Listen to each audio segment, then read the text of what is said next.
In this video, I will show you how to set up your Tier 3 mentoring program account in the iCARE system.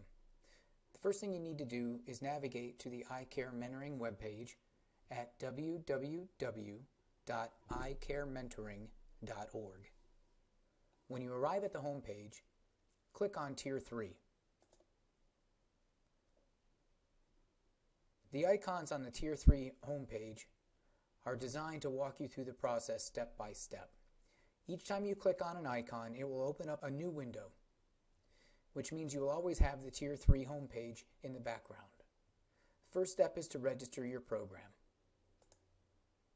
In order to register your program, you must enter the word partner and then also enter the password that you have been given. This prevents other programs from registering inside the system.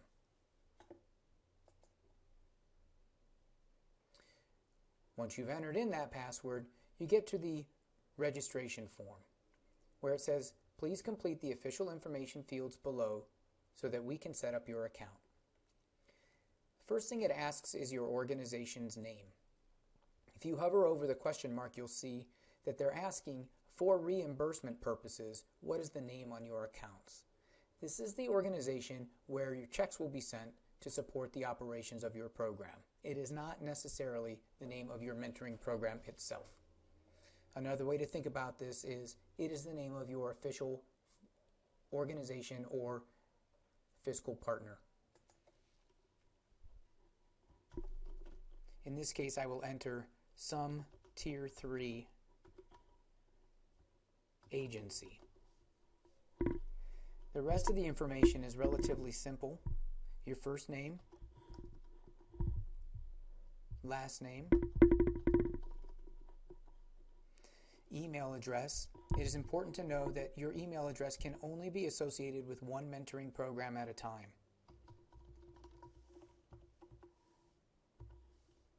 It's going to request that you confirm your email address.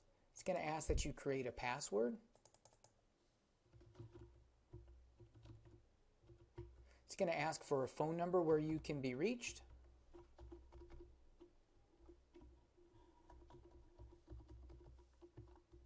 It's going to ask for the official street address. In this particular instance, make sure that you use the street address where the checks will be mailed for reimbursement. The bottom half of the form asks you to describe a little bit of your mentoring program. What is the name of the program? In this case, I will call the program Soaring Teens. Then it asks for a brief description of your program.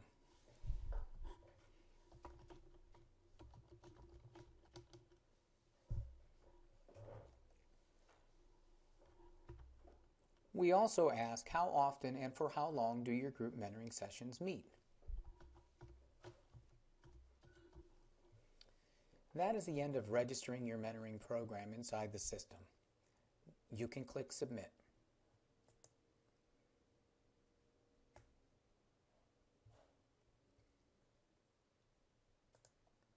You'll see here that I know that my submission was successful and that I have officially become a Tier 3 mentoring affiliate of the iCARE project. And I will receive a confirmation email letting me know. I can now go back to the Tier 3 homepage and register students inside my program.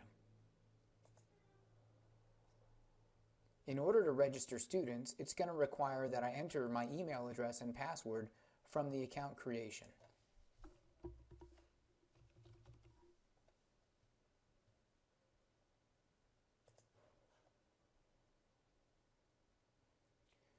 Now I'm successfully inside the system, and I have the ability to add students. You'll note here that it says if I've already added all of my students, I can close this window. I am adding a new student to the mentoring program for Soaring Teens. Here's the student information below.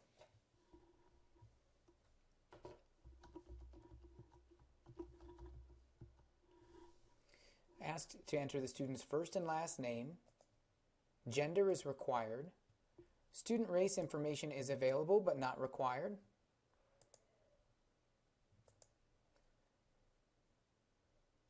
Grade level is required. I must also pick the name of the school where the student attends. You'll notice that at the very, very bottom of this drop-down menu, there's an option to select Other Non-APS School. Nearly all the students in your mentoring program should be in some Akron Public Schools school. However, it's possible that they attend a charter school or they attend a school outside the district. In that case, you can simply indicate Other Non-APS School.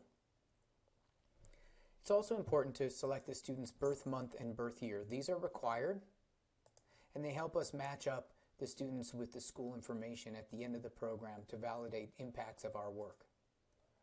When I hit submit, the form refreshes so that I can add another student. I will walk through the process a few more times just so that I can get some more students added into the system. It is important to note that every time I submit a student, the form automatically refreshes. But if I've entered all of my students, I can simply close this window and it will take me right back to the Tier 3 homepage. At this point, I can review my roster to see the students that I've added to my program.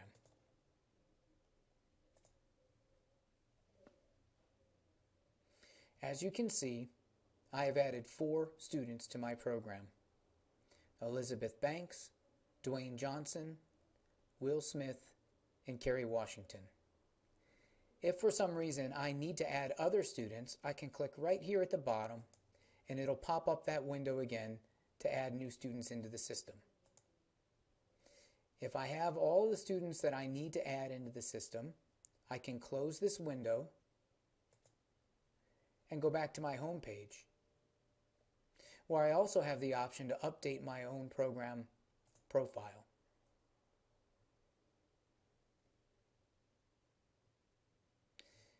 This would be beneficial if, for example, I had typed in my phone number incorrectly, or if I got a new phone number, or if I realized that I hadn't put in my complete street address, or that I wanted to change the way that I had described my program, or if my meeting schedule changed. Now I've updated my information, my profile was successfully updated, I can close that window and back at the home page again. This is everything I needed to do in order to get my Tier 3 program up and running. Register the program, register my students, check my roster to make sure everyone is in there, and update my profile if there's any new information needed. In the next video, I will show you how to operate the Tier 3 program as well.